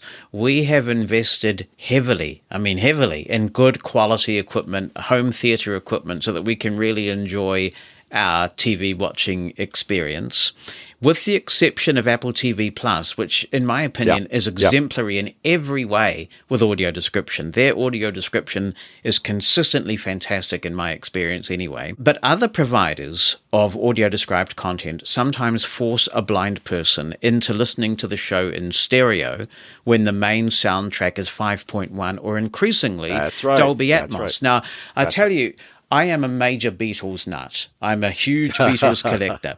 And when you and me both. Yeah, when Get Back came out, the Peter Jackson documentary, he's just down the road from me, by the way, and I kept meaning to knock on Sir Peter's door and say, mate, let me have a listen to what you've got. But when it came out on Disney Plus, I had to listen to it twice, because I could listen to it with audio description only in stereo, or I could hear the amazing work he did in Dolby Atmos without audio description. And to me, it is just supremely, see, I'm just so inarticulate over this. To me, it is supremely ironic that blind people who care about their audio are being treated like second-class citizens and being forced into stereo for audio description.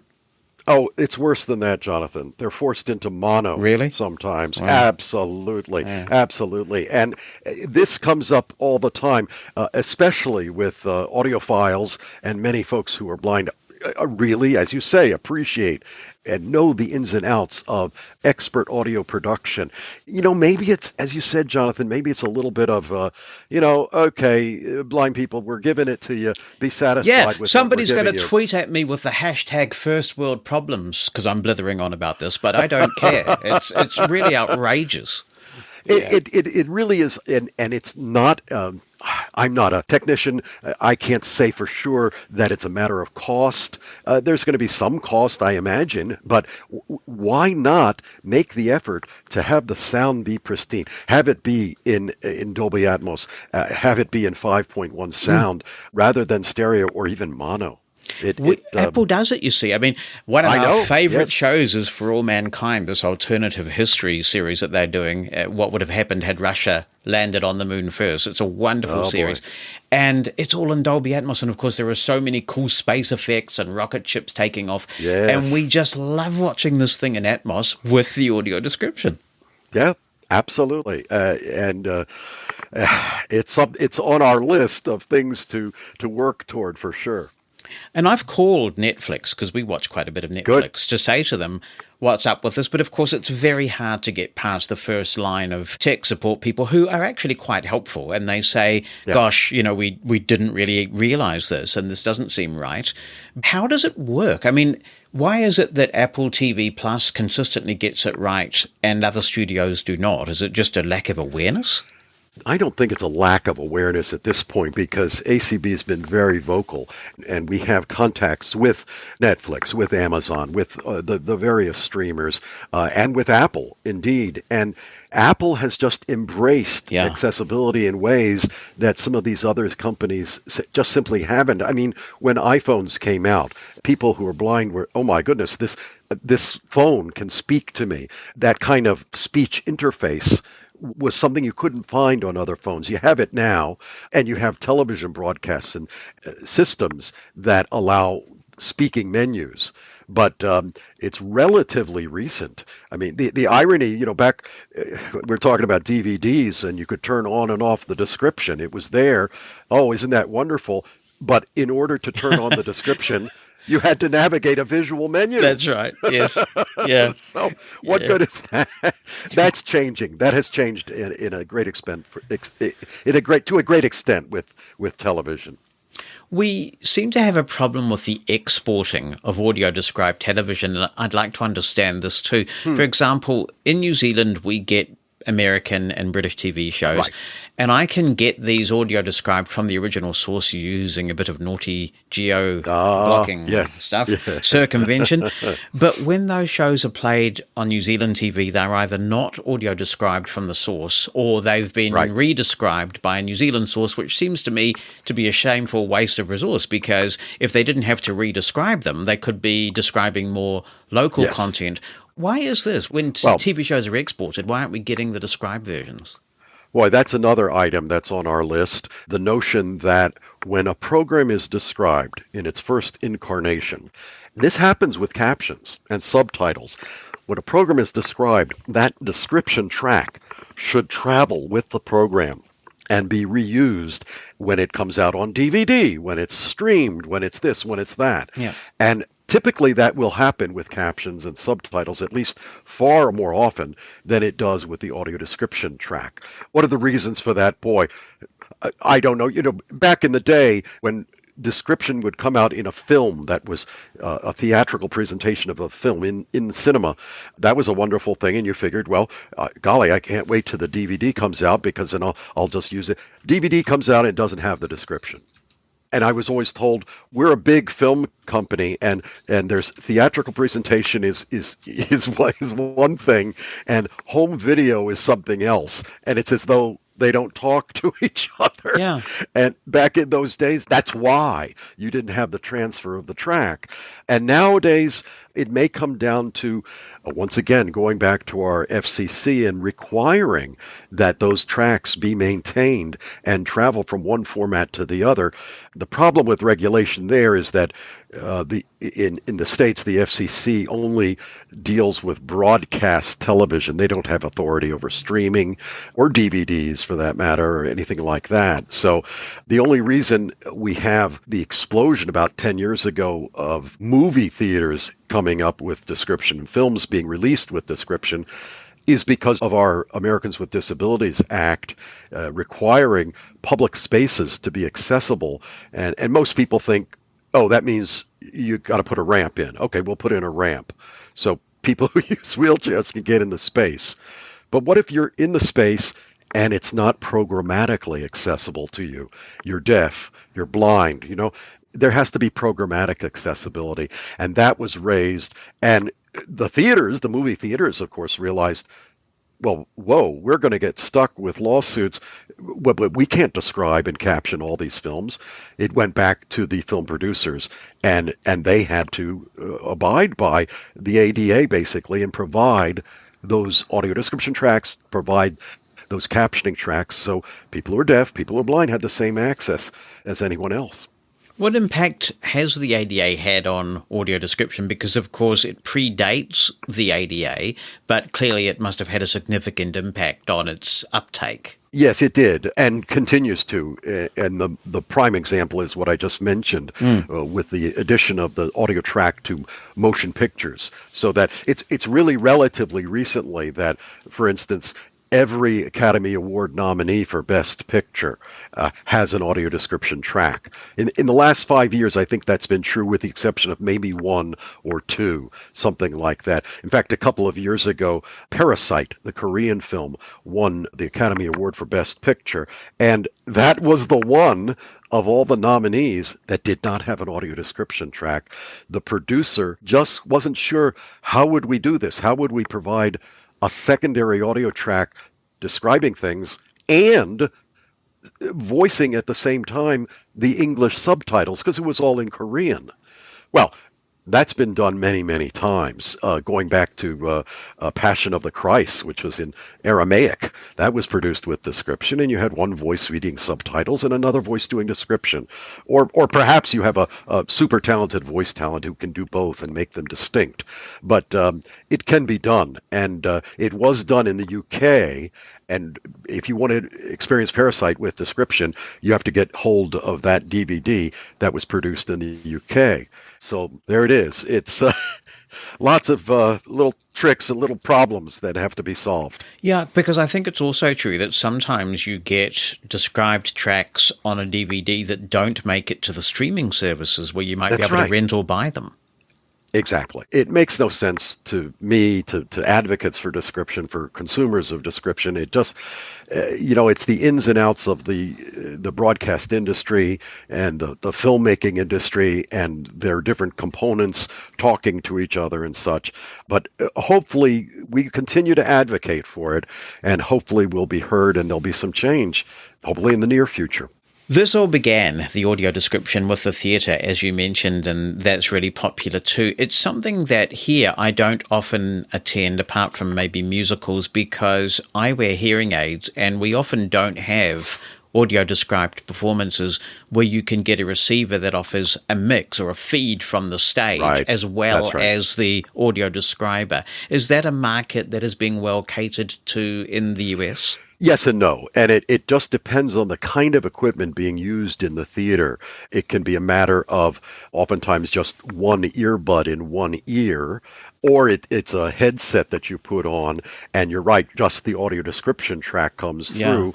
The idea is that you're supposed to hear peripherally the original soundtrack. I think folks are getting away from that and getting that full mix through the headset. But one thing that I should mention that I think will deal with that and deal with the fact that in movie theaters, the staff in movie theaters, I don't know if it's true in New Zealand or not, in the States, the turnover amongst staff in movie theaters is just, oh golly, frequent. Let's put it that way. It doesn't pay a lot, does it? So you can understand why turnover's high. Yeah. Exactly. And so those people have to be trained and retrained. And in what are these headsets that are laying around here? Oh, this one here will boost sound for people who are hard of hearing. Oh, this one over here, or maybe it's a switch that has to be toggled. This one over here is for audio description. And I can't tell you how many times I hear the complaint. They say, Joel, I have a stack of free passes to the movie theater. A stack of them, because every time I go, the equipment isn't maintained, it doesn't work, or they give me a headset that's giving me increased sound for the original soundtrack. Yeah.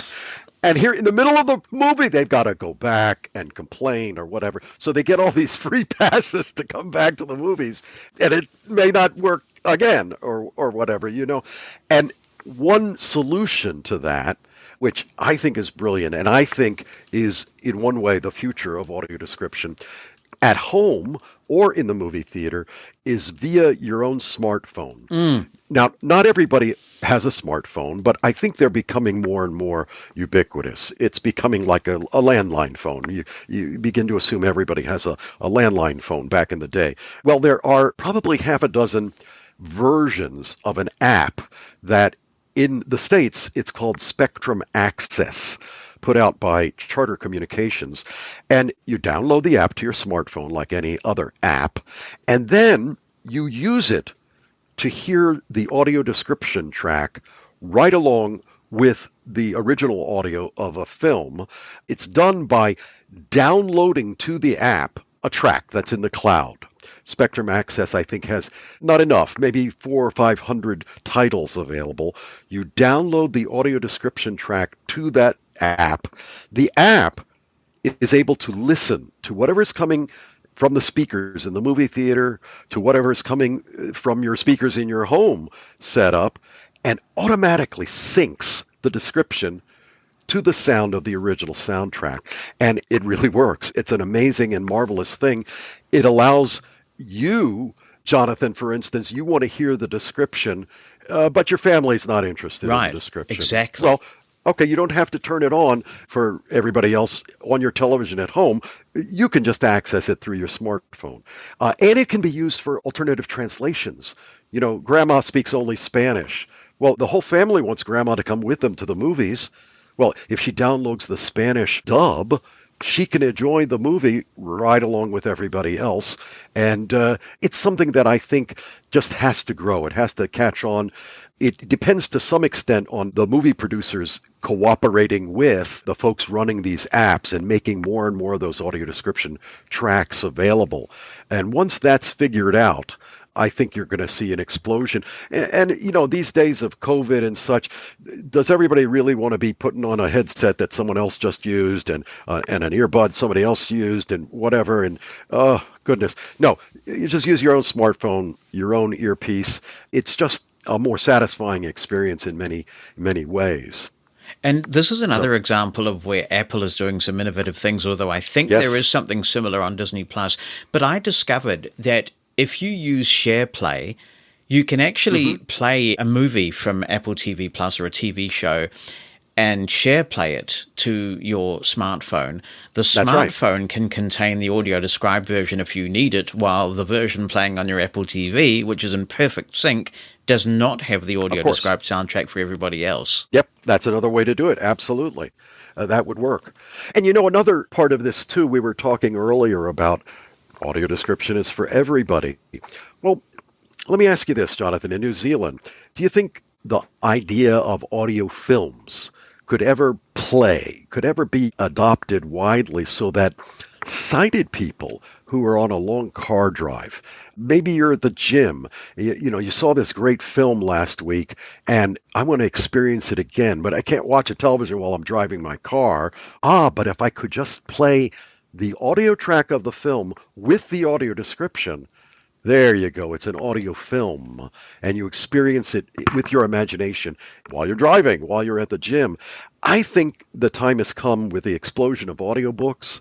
I think the time's come. Do you think that could be viable in New Zealand? I think it should be, but you know what? It would be back to the future. We run, I run a couple of internet radio stations. We have Mushroom FM, and my colleague Bruce Taves runs something called Mushroom Escape, which plays old-time radio and drama. And we play on Mushroom Escape a show from, I don't know, I think it started in the 40s, maybe, the Lux Radio Theatre. Radio Theatre. They would do this. They would actually get the actors from the big movies of the day, and they would come in and do an abridged radio version of the movie. Yep, you're absolutely right. Canada did it. Audiovision Canada no longer exists. They did it years ago with audio cassettes. They actually released a dozen or so audio cassettes. Remember those? Of the soundtrack of the film with audio description, but they were all public domain films. And I think it comes down to legalities. You know, it hasn't seeped into the consciousness of the film producers in the film industry and directors and cinematographers. They don't learn about description in film school. You know, they just thought that it's a post-production thing. It comes after the film's been made.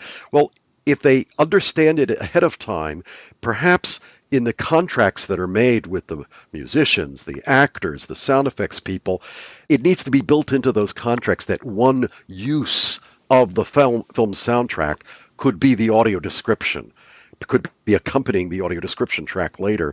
And once that happens, then I think we will have gotten past that legal hurdle, at least from what I've heard, that prevents us from adopting this audio film idea. Sighted people could download just the audio track with the description for $1 each. I think it could be a money-making venture that would allow the film folks to embrace audio description because it's actually making them a couple of dollars. It's not just the service that they need to do. Now I want to ask you about the jolly old elephant in the jolly old room. And this relates to this fairly new concept of visual description. And it got a lot of attention when Vice President Harris described herself recently at a meeting that some blind people were in attendance. What's interesting is that there are some blind people who absolutely deplore this practice. They say that it makes them feel uncomfortable and singled out. They feel that it's a waste of time. So there's no consensus about this practice in our community by any means. What is your view of this practice of visual description on Zoom calls at meetings? Yeah, and it's funny because you call it, and I've heard it called visual description, and we refer to it in the States as self-description. You are describing yourself. But either way, I've done description and produced description or taught about description, spoken on it in 60-some countries, and I've become very aware of cultural distinctions, cultural differences, obviously, between East and West, between different countries, within a country even. And certain cultures, the whole idea of talking about yourself, describing yourself, is anathema. And I think we all need to be sensitive to that. Yes, Vice President Harris did her own self-description because it's been bubbling of late that, well, sighted people can see what I look like. I better provide a description of myself for people who are tuning into this program who are blind.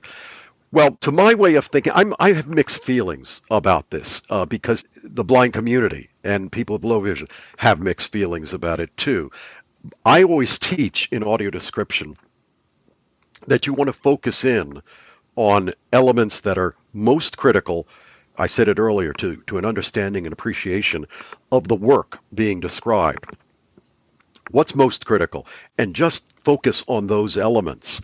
Well, if you're in a meeting and you're talking about, it's a business meeting, you're talking about, income and loss, profit and loss over the last quarter, whatever, and you get in the meeting and everybody has to go around and describe themselves. I can imagine a lot of people thinking, that's not what this meeting is about. Let's get to the point. And that's what I hear from a number of folks who are blind. It doesn't really matter what you look like or what you look like. I'm blind. I can deal with it. I want to get to the point of what the meeting is about. On the other hand, there are blind people who want to know a bit more about the person they're speaking to and would appreciate some degree of description. I think the key here is people who are going to do it should know how to do self-description. It's very easy when you describe anything. The author William Ivins, he wrote a book called Prints, Prints, and Visual Communication. And he talks about someone trying to describe a simple object easily gets caught up in a morass of words, in a verbal rigmarole that is completely impossible to understand. That's what happens if you're not trained in description, if you don't understand the fundamentals, and you try to describe something even yourself. What are the salient things? Do you describe things that aren't visible, as in gender? Do you describe and talk about your religion? Is that part of self-description? I mean, technically, as far as people are blind, you can't look at somebody and say, that person's Jewish, that person's Protestant, whatever. What are the elements that are going to be most helpful when you do self-description? In what order and such? I think if there's more awareness of that, and if it's limited, if it's done in a succinct way, I think self-description could be more valuable and perhaps better accepted. But you're right; it is the elephant in the room. And what's the elephant look like, Jonathan? I thought you were going to do the blind man and the elephant thing. Yeah, right. God. One of the things I really love about this podcast is we've got a very large audience and we have quite respectful conversations about some of these contentious issues. And we've discussed this at length. And one of the most compelling arguments I've heard against it was that if you are the only blind person on a Zoom call or in a meeting and they take 10 minutes or something to go around the room and describe themselves just for you, it makes you feel really uncomfortable, particularly if you're not particularly interested in the information. On the other hand, I've got 120 staff. I'm a CEO in my day job, and I am really interested in just what people look like. And if you walk up to an individual and say, what do you look like? What are you wearing? It's kind of a bit creepy, right? You know, but for example, I learned just by accident about 2 months ago that one of the people on our senior leadership team, who I've been working with for over 3 years, has a beard. Now, I don't need to know that they have a beard, but I was interested to learn that they have a beard, you know? And, Absolutely. Yeah. And sometimes mixing humor in, I think, can go a long way towards relieving any feelings of uncomfortableness. I mean, I will describe myself sometimes as having a salt and pepper beard, reaching from, well, I'll start by saying I'm a balding middle-aged gentleman. All right. Isn't gentleman subjective? Yes, that's right. Yes, I'm a balding man, right? Who and it's all right, with a receding hairline. All right, it has receded all the way to the back of my head, and the salt and pepper fringe of hair around my head reaches forward to a full beard and mustache, a beard which covers a multitude of chins. Right. So, if you try to just play with it a little bit, that can relieve some of the discomfort or whatever, too. So, there's a way to do things that will be most effective, I think. Tell me as we start to wrap, because we could talk forever about this stuff. Yes. Tell me about the ACB audio description project and what that does. What's your involvement in that? Thank you so much, because I was going to mention it if you didn't. So there. No, the Audio Description Project, I'm honored to have founded it about 12 years ago with the American Council of the Blind. It's designed to promote audio description, to raise awareness, to disseminate information about description. That's the thing about audio description. It's ironically, yes, it's invisible. Sighted people don't see it in movies and on television. You have to ask for it. You have to turn it on, something like that, and have a headset or whatever. So we need to increase its visibility, if you will. And that's what the Audio Description Project is all about.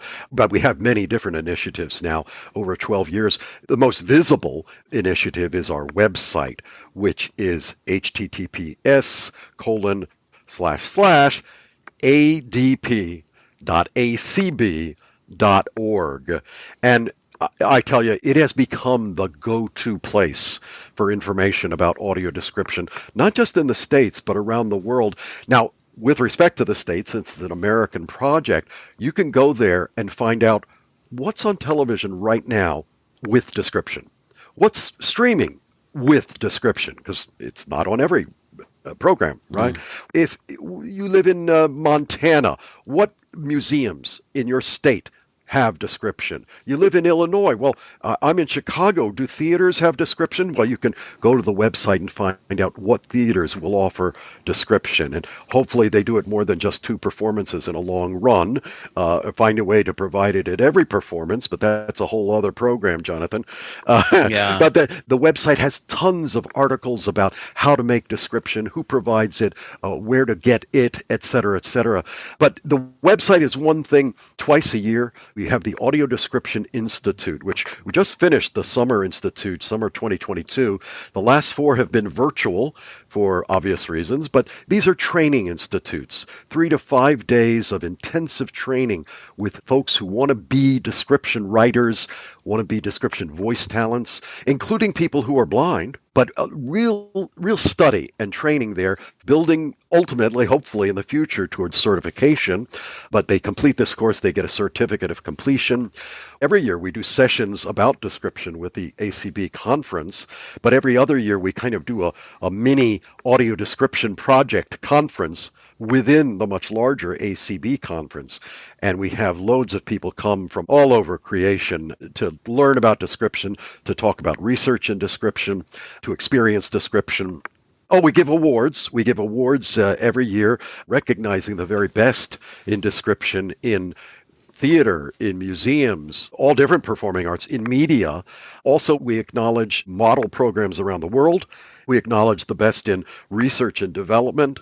And we give a top award is the Barry Levine Memorial Career Achievement Award, just acknowledging those folks out there who've been doing this all their lives and really contributed a great deal to audio description.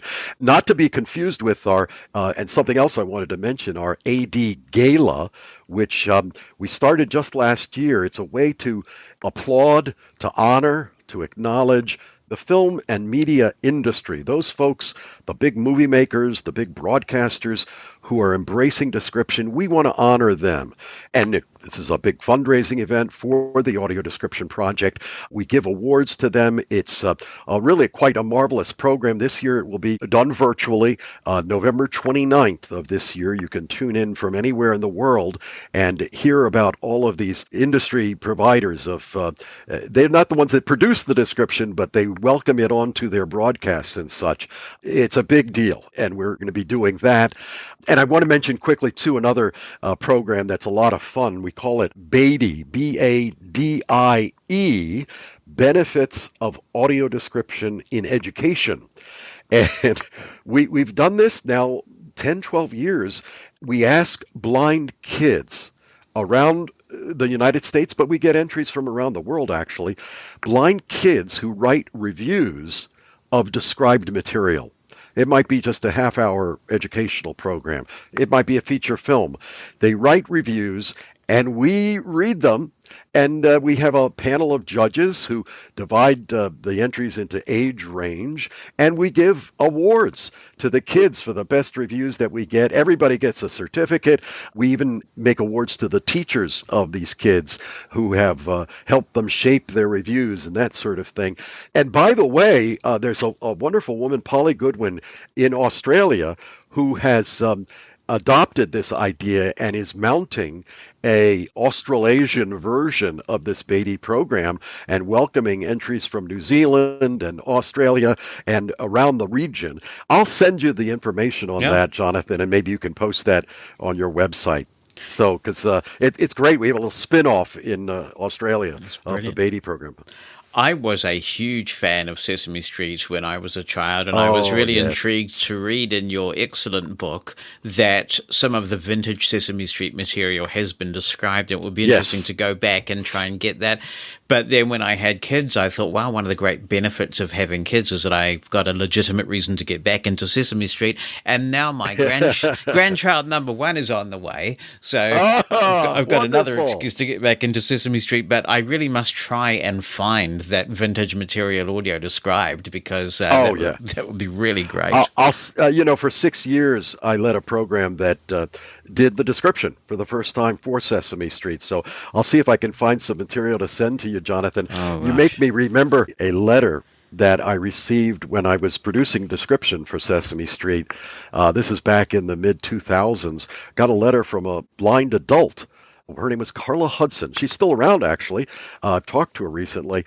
She sent me a letter because she said, just like that Jonathan Mosen fella, I loved description as a child, as a blind child, listening to the sounds and the silly music, and it was just fun, Now, back in the early 2000s, she had a sighted child, and she loved the fact that she could get description with Sesame Street because she could follow along with her sighted child, all the antics of Bert and Ernie and Elmo and such. So, it's kind of a wonderful thing on lots of different levels. Yeah, it's absolutely amazing.